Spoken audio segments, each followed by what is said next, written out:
Hello there and welcome to Vermin Hunters TV with me, Si Pittaway. Today on the show I'll be giving you an update on the development and the improvement of the homemade Digi rat spotter that I've been designing and building for the last 2 weeks. Now, for those of you already members and subscribe to mine and Davy's channel on YouTube, Vermin Hunters TV, you may well saw the clip I put on of the Mark 1 model being built. Or for those of you who are members on the Hunting Live forum and go into the airgun section, you may well have seen the photos I put up of the Mark 2 model. Well, this episode is going to be all about the Mark 3 and its subtle changes. So without further ado, here's how the unit looks now. And the only difference between the Mark 1 and the Mark 2 is the Mark 2 I added this set here of an extra 48 infrared 850 nanometer light emitting diodes. And you can see they come on their own bracket here. And the bracket moves up and down and left and right, which is really handy because what it allows me to do is to move this light source here into the correct position for the camera here to get the best picture and the brightest picture actually at the monitor, or on the monitor I should say, at the back of the unit. So what are the differences on the Mark III? Well, they're only subtle, and the first one being the cable is now one cable. It's all encased instead of being two.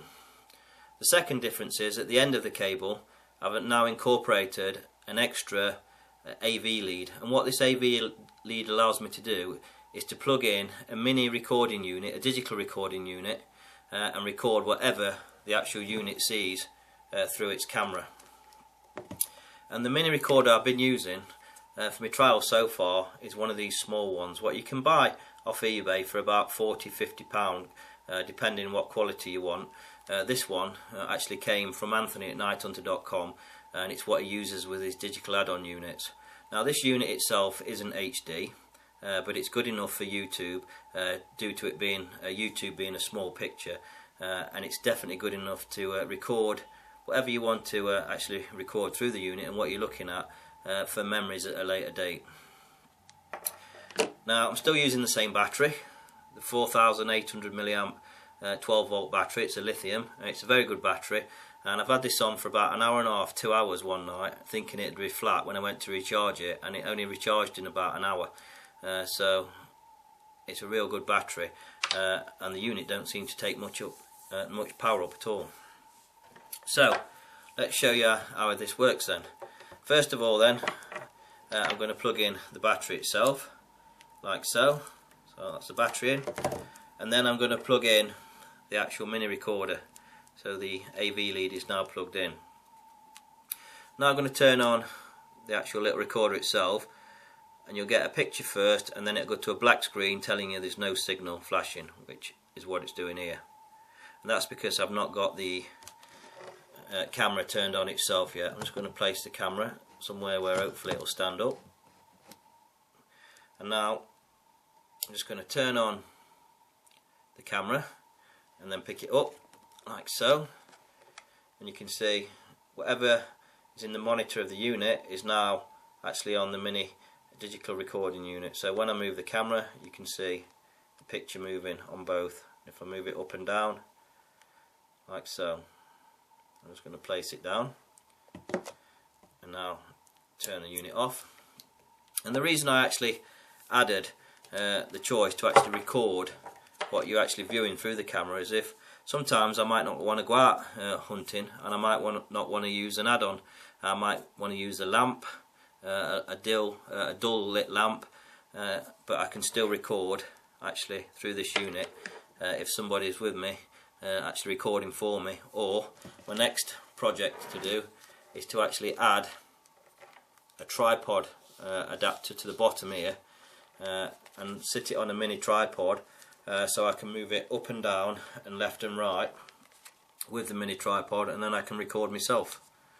And if I'm using an add-on, I can get a picture actually through the add-on looking at my crosshairs and my mil dots, and this off to the side on its tripod showing the animal or the rat being shot without the crosshairs. And when you edit them into your actual final clip, you get then like a stereotype picture with either the big picture of the crosshair and a little one without the crosshair, or a big one without the crosshair and a little one with the crosshair in the corner, depending how you want to set your film out when you edit it.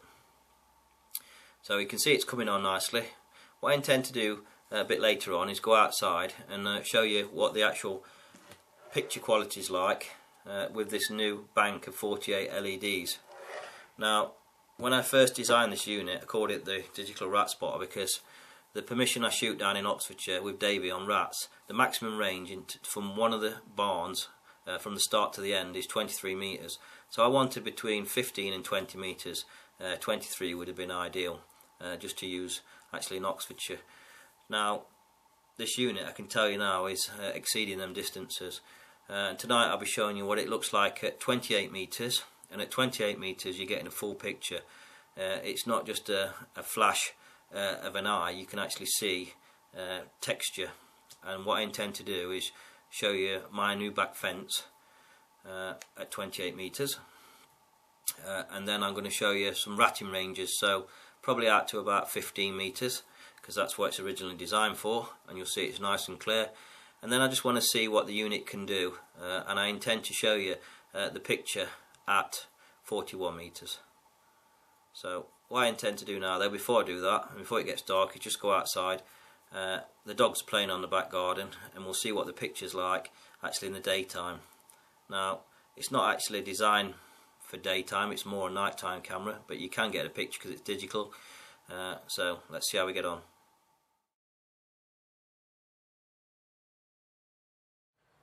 This is the view then from the front side of my house, and if I pan around there you can see my side door, and I'm just going to zoom in along the side of the house up towards the new wooden fence we've just had put up there.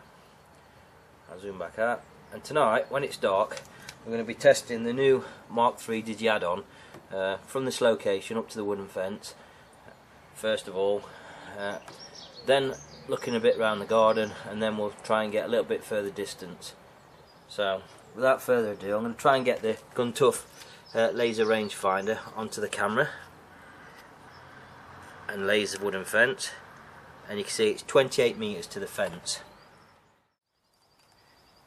This is me now at the start of where the wall meets the garden. I'll just try and get the laser on again and laser, and you see you've got 13 metres that way, and if I pan around, go down the side of the house, press the laser again, you've got 14 metres that way. So basically ideal ratting ranges this we're looking at now. Right, I'm still in the same location, so where the corner of the wall meets the garden, and if I zoom in now just over the top of our wooden fence, and I zoom in slowly, you can see some bushes there. I'm just going to zoom back out again, and these obviously belong to our neighbour. Now I'm going to stick the rangefinder on and hopefully get into a position there where I can actually laze this bush just on top of the wall, and you can see it's 41 metres, and that's to that bush there. Tonight I'm going to see if we can actually reach them bushes using the new Mark III Digi Rat spotter, and just using the onboard IRs without any other external illuminator.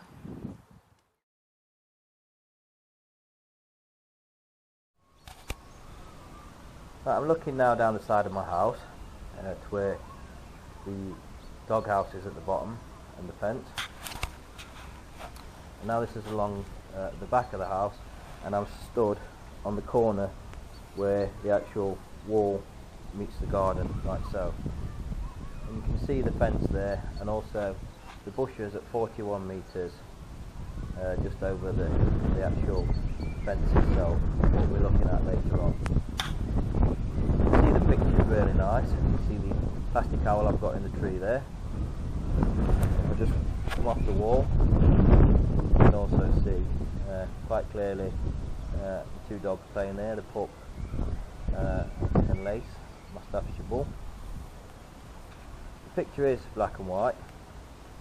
I'm not sure why that is, but I'm going to only use this unit for nighttime shooting anyway, so it doesn't bother me that it is looking black and white actually in the monitor. You see, it's not a bad camera, it's nice and clear, and that is even close up. I wanted to look at something close up like this young rose bush, or something far away like the house in the background or the neighbours. See, it's nice and clear. I'm quite happy with it. I'm going to wait now until it gets dark, and then we'll carry on with the rest of the review.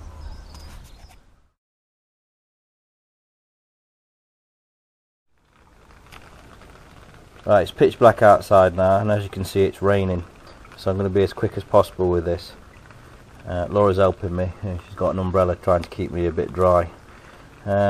Just show you that I'm still at my back door, and now I'm looking up to the fence at 28 metres, and you can see there it's quite easy to see that back fence, not a problem. And if there was a rabbit there or a fox, you'd definitely see the whole outline of the animal, and you'd definitely get a really good eye shine. I'm now going to turn off the camera, make my way up to the corner of the wall, and then we'll have a look, see if we can see the trees and bushes at 41 metres.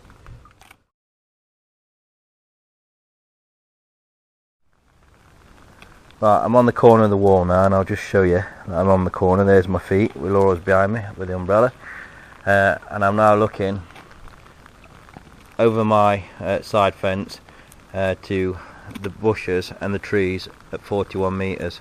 Now I can see them quite clearly actually in the monitor, and I hope it's going to record that well actually on the mini recording unit, so you can see that. And I would definitely say if there was an owl in them trees or bushes, you would definitely see the eye shine of the owl. You wouldn't necessarily see its outline, but you definitely know it was there. Right, looking at ratting ranges then, I've got 14 metres there, up to 13 metres there, and you can see it'd be no problem whatsoever to spot any of the vermin we shoot, what come out at night, rabbits, rats, etc. So I'm really pleased with how the performance and how this rat spotter is working for me. I'll just look down, and you can see the doghouse there. Look how clear that picture is. That's really, really nice. And looking up to the neighbours, you can see nicely a couple of neighbours' houses on without a problem. Back round to the trees and bushes, not a problem.